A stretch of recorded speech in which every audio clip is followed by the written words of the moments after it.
Halo, selamat pagi. Selamat datang di bacaan hari ini, Minggu. Hari Minggu tanggal 4 Juli tahun 2021.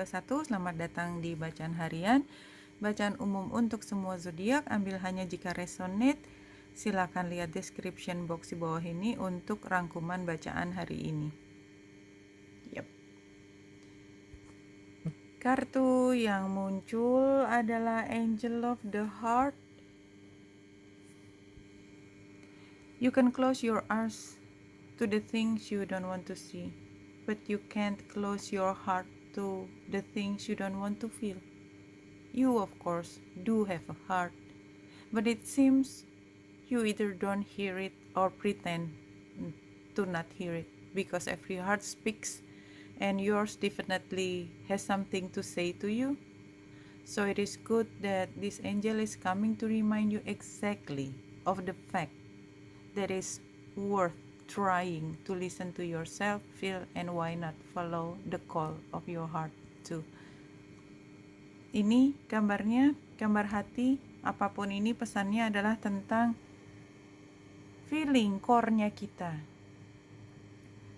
Kembali lagi secara sekilas dari yang besaran aja, kita lihat hari ini banyak garis merahnya dan bulan conjunction dengan Uranus di Taurus, dan keduanya pada pukul 12 tepat itu focal point dari Saturnus dan Mars dan Venus. Jadi 14 dikurang 9, 5. Jadi ini sebenarnya udah disebut dengan conjunction ya, masih agak jauh, tetapi kalau kita menggunakan 5 derajat sebagai itu, ini kita udah masuk ke sebagai conjunction. Jadi kalau Mars dan Venus yang conjunction itu juga hal yang relatif besar buat kita, karena dua planet ini membawa energi yang berbeda, maskulin feminin. Jadi memang dalam berapa minggu ke depan, mungkin 2 minggu ke depan atau lebih, perasaan disonans di dalam diri kita yang digerakkan oleh energi feminin maskulin kita itu akan di heighten, akan lebih terfokus.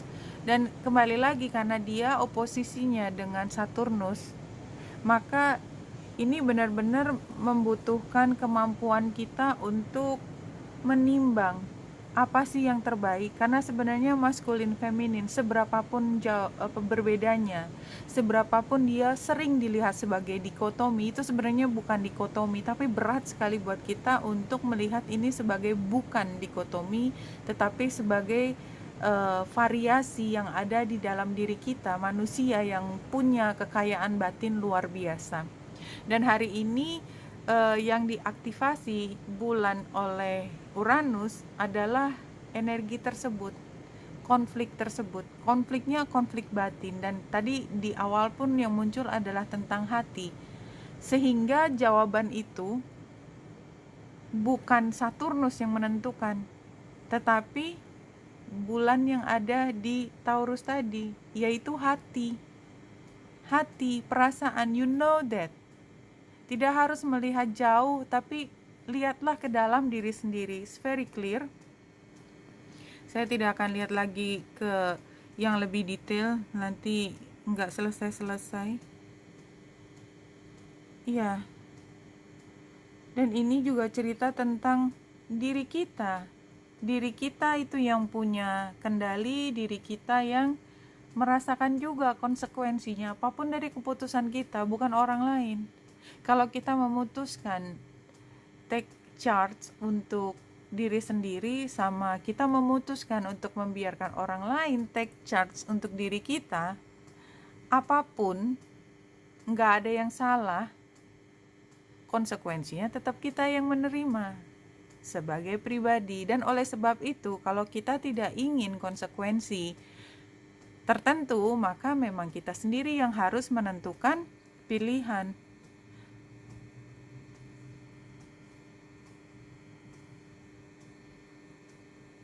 Perubahannya masih berlangsung, sampai sekarang pun masih berlangsung, belum selesai. Dan kalau kita lihat sih sebenarnya minimal 2 minggu ke depan ceritanya ada yang berubah, completely different. Dan ini juga udah keluar di Five of Swords di present beberapa waktu yang lalu, yang waktu itu saya artikan sebagai perkara yang sudah berlangsung lama. Jadi sampai sekarang masih berproses, dan memang ini juga situasinya masih muncul lagi sama dengan waktu itu. Satu pihak sudah maksimal memberikan kontribusinya, pihak lain itu belum terbuka untuk memberikan semaksimal mungkin apa yang seharusnya mereka berikan. Dan itu adalah Saturnus tadi. Fungsi dari Saturnus bahwa kadang-kadang kita bisa memaksa perahu itu ditarik, tapi tidak selalu bisa. Perahu itu ditarik ke darat. Tidak selalu bisa. Orang lain tuh kita tidak bisa, intinya jangan lihat justice-nya dulu. Kita tuh tidak selalu, kalimatnya salah. Kita biasanya cenderung untuk menggunakan perjanjian, kesepakatan untuk memaksakan orang lain melakukan sesuatu untuk diri kita. Dan yang paling menyedihkan adalah memaksa mereka untuk stay in our life. Tapi kalau filosofisnya, kalau kita begging someone to stay in our life, sebenarnya dari awal they don't deserve our love. Itu sih. Anyway, kita lihat justice. Barangkali ini adalah tentang peradilan buat beberapa orang.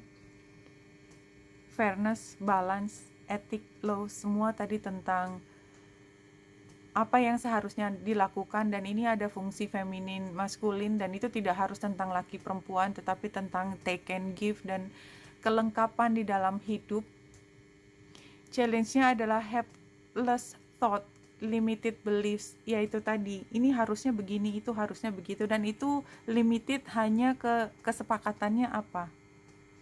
Padahal kesepakatan itu hanya poin kecil dari kehidupan yang panjang. Advice-nya adalah adaptability, changes, multitasking, play. Ini advice ya. Advice-nya adalah kita beradaptasi. Kalau memang itu tidak dimungkinkan ya, why not? Kenapa kita menahan? Outcome-nya adalah stable, protecting resources. Iya, jadi sebenarnya kalau kita, tadi apa sih ini? Sorry, saya lupa. Adaptability.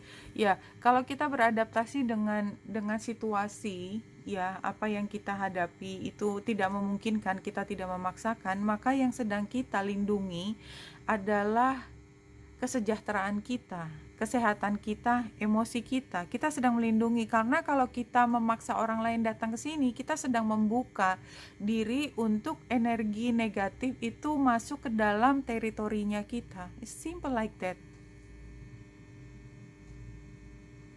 Dan kenapa kita meminta orang lain untuk stay in our life kalau dia membawa energi negatif dan sangat abrasif buat kita? Why?